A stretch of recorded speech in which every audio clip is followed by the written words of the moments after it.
Bag खाली है ना, देखो एक बार।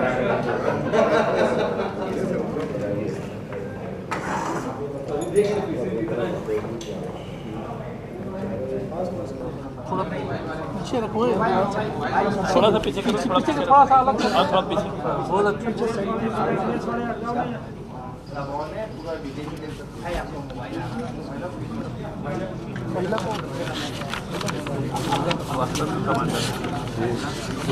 वास्तव में उतने कमांडर, वास्तव में कमांडर है।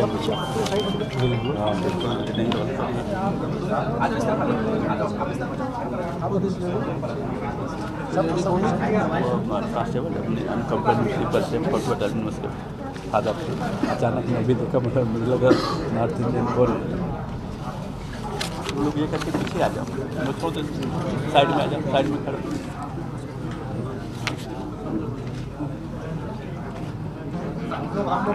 हो गया फोटो। उन लोग हम लोग को देख रहे हैं, हम लोग उनको नहीं देख पा रहे। तो टेक्निकल रिक्वायरमेंट है वो,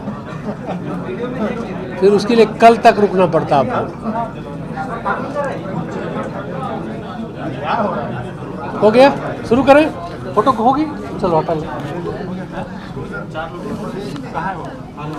आगे आगे बढ़ाओ, नहीं तो आगे बढ़ाओ, आगे बढ़ाओ।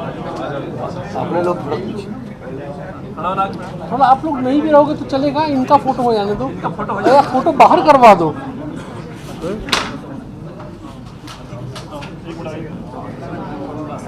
सबसे ज़्यादा आगे थी, सबसे ज़्यादा आगे थी। पुलिस की मदद करने ये जो है ना, हाँ हाँ, पत्रकारों से लग रहा था कि वो भी पुलिस वाले लग रहा था। ले जाओ।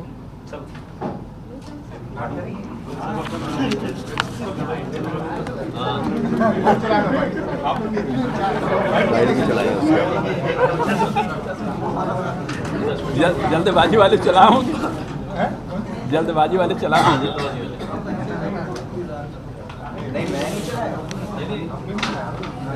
अरे नहीं सर, कुछ टाइम तक मैं सोचा कि सर क्राइम ब्रांच नई पोस्टिंग, क्योंकि जितना अंदर ही अपने साहू जी के साथ सर से बातचीत कर रहा था, वैसा कोई नया है।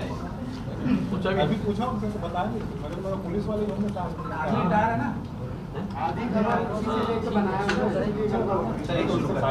सर, ये डकैती मामले में एक बड़ी सफलता हासिल की है और 48 घंटे के भीतर तमाम आरोपियों को पकड़ा गया। कैसे ट्रेस किया, क्या कुछ?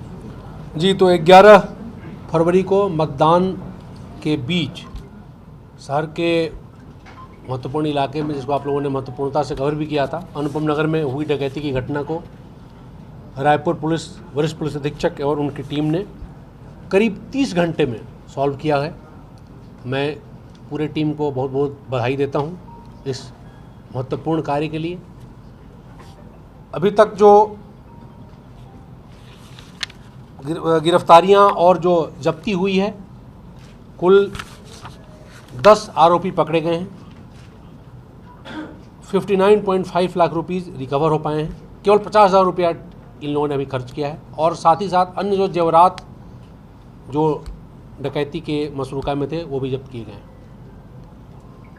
इस पूरे विवेचना में टीम 20 से 25 टीमें जो लगी थीं, उन लोगों ने काफ़ी तेज़ गति के साथ रायपुर से लेकर राजनांदगांव तक के करीब हजारों कैमरे के फीड को एनालाइज किया, पूरे रूट के टावर डंप को एनालाइज किया। अगर हम टेक्निकल काम ही देखें एनालिसिस का, तो नॉर्मल कोर्स में 1 सप्ताह का था। बट मैं दोबारा बोलना चाहूँगा कि चूँकि ये बहुत बड़ी चुनौती थी, तो मुझे नहीं लगता कि ACCU और साइबर सेल का कोई भी आदमी 36 घंटे से सोया है। सारी एनालिसिस पूरी करके नागपुर से गिरफ्तारी करते हुए छत्तीसगढ़ के 6 जिलों में, मुरादाबाजार, बिलासपुर, रायपुर, राजनांदगांव, दुर्ग, सभी जगह रात में एक साथ रेड कर इतनी बड़ी गिरफ्तारी और जब्ती की है। जैसा कि आप सबने बताया और आप सबने गेस किया, एक आदमी की ओर इंगित करते हुए, जो रिटायर्ड सूबेदार मेजर हैं सिक्योरिटी फोर्स के, उनका घर पे आना जाना था विक्टिम के यहाँ। विक्टिम की जो सिस्टर हैं, उनसे इनके मित्रवत संबंध थे और करीब 6 महीनों से और उससे ज़्यादा से इस पैसे को लूट करने की योजना बनाई जा रही थी। उन्होंने अपने पहले दोस्तों को भेजा घर पे रेकी करने के लिए, जो कि ज़मीन दलाली का काम करते थे। उन लोगों ने इसको कॉन्ट्रैक्ट आउट किया।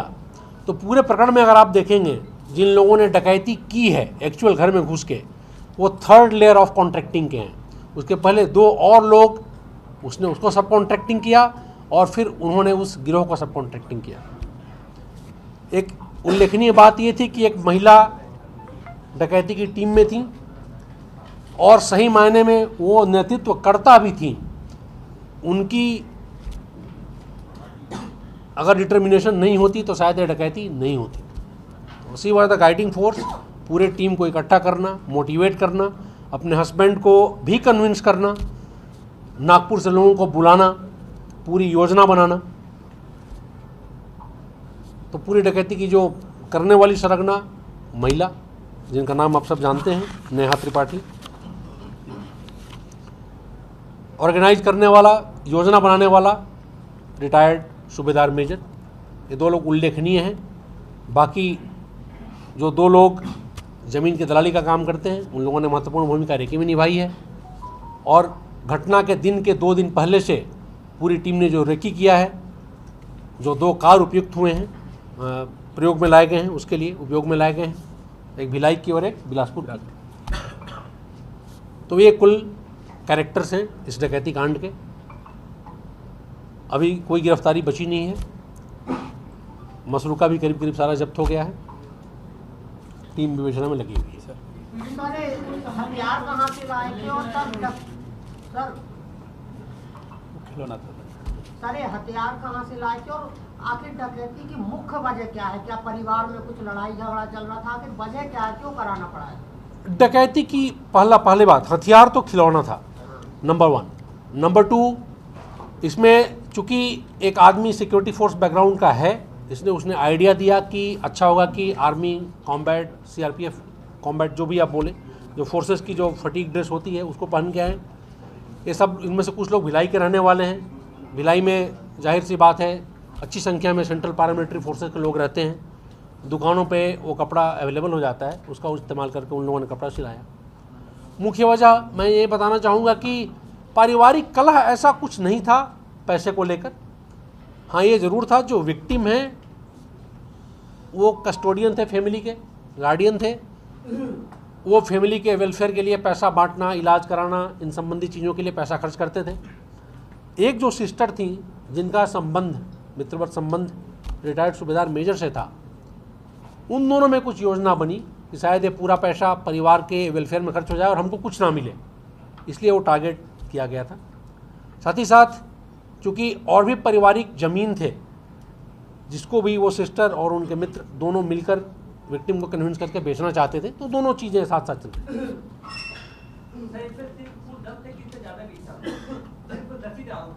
हाँ, कुल 10 ही आरोपी हैं। घटना के बाद जो तीन 10 में से 5 मौके पर आए थे। हाँ। आरोपी है क्या? सॉरी, घटना के बाद 3 लोग थे जिसमें 2 महिलाएं थी, उसपे से एक आरोपी है क्या? घटना के घर के अंदर घुसने वाले 5, वो 5 योजना बनाने से लेकर रेकी कराने तक सब कॉन्ट्रैक्टिंग करने वाले लोग जिनको कट मिला इसका, वो 5 थे। काफ़ी चतुराई से घटना को अंजाम दिया गया। जो भी एंटी डिटेक्शन मेजर्स होते हैं, गांव के रूट्स को लेना, किसी भी मेन रोड से ना आना, सारे मोबाइल को एक जगह इकट्ठा करके एक आदमी को शहर के बाहर छोड़ना ताकि पुलिस मिसलीड हो, लोकेशन एनालिसिस में वहीं पे रुका। एक और चीज़ मैं बताना चाहूँगा, हम दोनों बात कर रहे थे कि शहर के 2 नागरिकों ने महत्वपूर्ण भूमिका निभाई है लीड देने में। उन्होंने अपना नाम गोपनीय रखने हमें निवेदन किया है, अदरवाइज़ हम चाहते हैं कि उनका नाम हम लेते हैं यहाँ और उनको सम्मान भी करते पब्लिकली, बट चूँकि उन लोगों ने खुद ही रिक्वेस्ट किया है कि हमारा नाम पब्लिक न किया जाए। ऐसे नागरिक जो सड़क पे नज़र रखें, पुलिस को सूचना देने की, मैं बताऊँ काइंडनेस बोलूँगा, या वो जिम्मेदारी निभाएं, ऐसे नागरिकों के कारण इस पूरे विवेचना में काफ़ी तेज़ी आ सकी। नहीं तो शायद एक आध दिन और लगता हमें हमारे एनालिसिस को आगे बढ़ाने में। इसमें जो नेहा त्रिपाठी हैं, इनके हस्बैंड भी इस पूरी डकैती में शामिल थे? जी हाँ, हस्बैंड भी शामिल थे, क्या नाम? राहुल? राहुल त्रिपाठी। हाँ, बीएसपी से।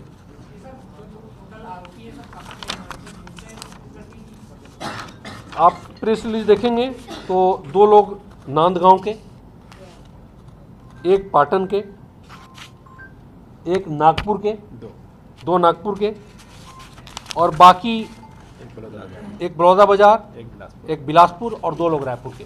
ये कुल वर्गीकरण है अगर हम रहने निवास स्थान के हिसाब से देखें। सर, ये चुनाव के दिन को डकैती के लिए चुनने के लिए कोई विशेष वजह थी क्या? ऐसा इन्होंने स्पष्ट नहीं बताया है, लेकिन मुझे लगता है कि पूछताछ में शायद ये आए कि चूंकि उस दिन फोर्सेस काफ़ी ज़्यादा में रहती हैं संख्या में, शहर में सब जगह घूम रही हैं, इसलिए इनको परहैप्स ऐसा अंदाज़ा था कि अगर ये कॉम्बैट ड्रेस में आते हैं तो शायद डिटेक्ट ना हो पाए इनका मूवमेंट। सर, ये जैसे वारदात को अंजाम देकर के अलग अलग डिस्ट्रिक्ट में पहुंच चुके थे सर सभी लोग, क्या इनके बीच पैसों का बंटवारा भी हो चुका था सर आपस में? और जो ये लोग हायर किए थे तो कुछ पैसों का बंटवारा करीब करीब पूरा हो चुका था। मेजर प्लेयर्स जो थे 13 लाख 14 लाख रुपया रख चुके थे। जो सब कॉन्ट्रैक्टिंग करने वाले लोग हैं उनको उन लोगों ने झूठ बोला था कि उतना पैसा बरामद नहीं हुआ है, तो उनको 1 लाख 1.5 लाख रुपया ऐसा कुछ बांटे थे। सर, ये जब ये पैसा बढ़ गया तो इनके भागने की कहाँ तैयारी थी? क्या ये नेपाल की तरफ जाने वाले थे, बाहर की तरफ, या फिर यहीं इंटर स्टेट? पूछताछ जारी है। ऐसे इसमें से एक आध ऐसे लोग हैं जिनका पुराना आपराधिक रिकॉर्ड भी रहा है।